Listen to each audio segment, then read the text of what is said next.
The US dollar is the reserve currency of the world. It has the monopoly over all other currencies because every commodity and everything essentially is priced in US dollar. This has allowed the US to maintain its hegemony over the rest of the world. But things are certainly changing. You came here for the truth, so let me unveil that for you. Today we are going to look at the US dollar. I'm going to show you something that's made some interesting news recently. Let's begin with that article right now out of Bloomberg.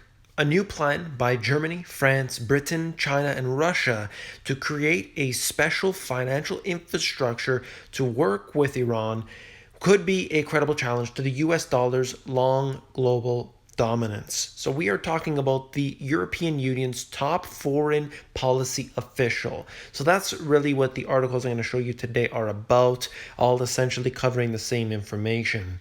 All right, so she had said that they will create a special purpose vehicle, SPV, for trade with Iran will mean that the EU member states will set up a legal entity to facilitate legitimate financial transactions, and this will allow European companies to continue to trade with them. I think this is incredibly important because right now, today, everything goes through the SWIFT system. Essentially, the US owns and controls the highways, if you want to think it like that, the roads, the pathways, in order to get from one financial institution or one nation to another. They own it all. And suddenly, there has been this drive to go away from the US dollar and their control. Why would one country want to have to deal with the US if they're going to be pressured there? They could do business on one road or they can do business on another. That will take some infrastructure to be set up, but I'm sure in a long-term scenario where the new world order is being set up, that's going to be very, very beneficial. But that's going to take 10 years, that's going to take 20 years, who knows how long, but essentially this is what they're going for. All right, so that's what we're talking about today. I'll continue on very quickly. The technical details are still to be worked out, but her wording provides some useful hints on how the scheme will work. And they're talking about sanctions, they're talking about the SWIFT system, and they get into more details on that. I don't want to cover too much from it, but essentially they're talking about the penalties that companies have to pay should they start doing business with them.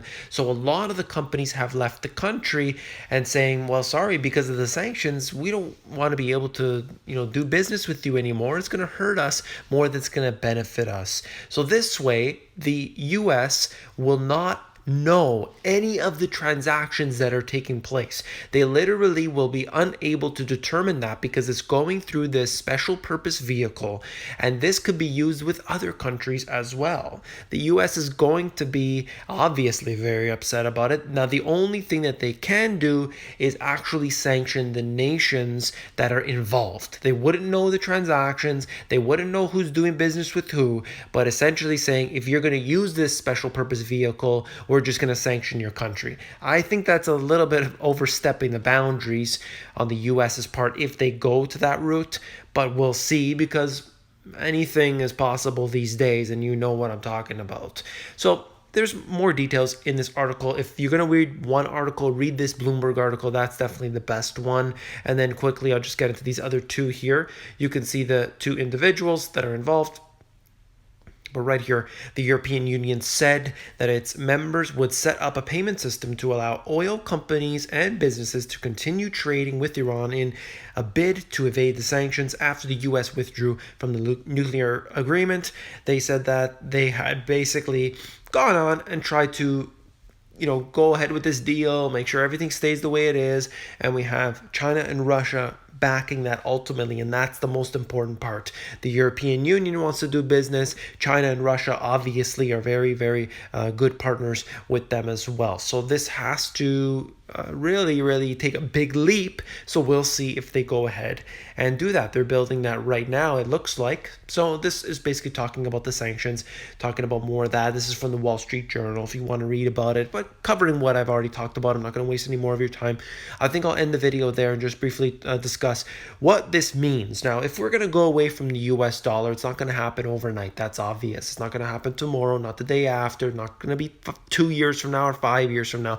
But with all the currency swaps that are taking place today, with all the agreements that are in place with China, with other countries, it's not necessarily being done, in secrecy, or it's not being done in very small patterns anymore. It's just happening. But it's going to take a while, definitely, that's for certain.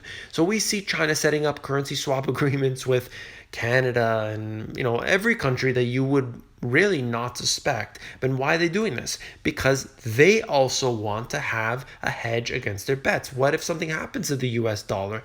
What if something happens to the US? Suddenly you're not very friendly with them.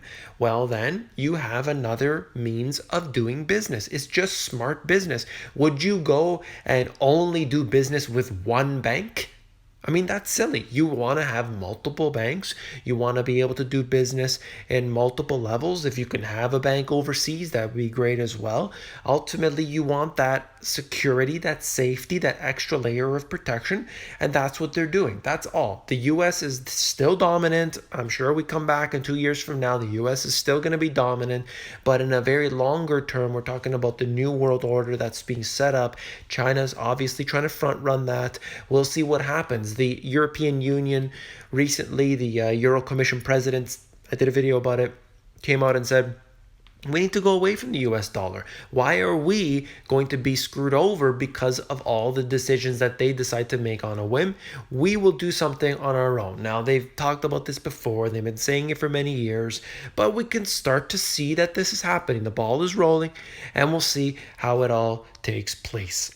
If you found the video informative, please give me a thumbs up. When you give me a thumbs up, it helps to support this channel. So I do appreciate that very much. And last but not least, it's very important that you subscribe to this channel here, because we are people from all over the world and everybody contributes. All of the subscribers on this channel are constantly contributing, and I'm really appreciative for that. And I know everybody else is as well. There's 140,000 plus people here. We're heading towards 150,000 now, and I just want to say hello to all the new subscribers. Hello to everybody that's been there for years and years. Thank you all. Hit that subscribe button if you haven't already, and I'll see you on the next video.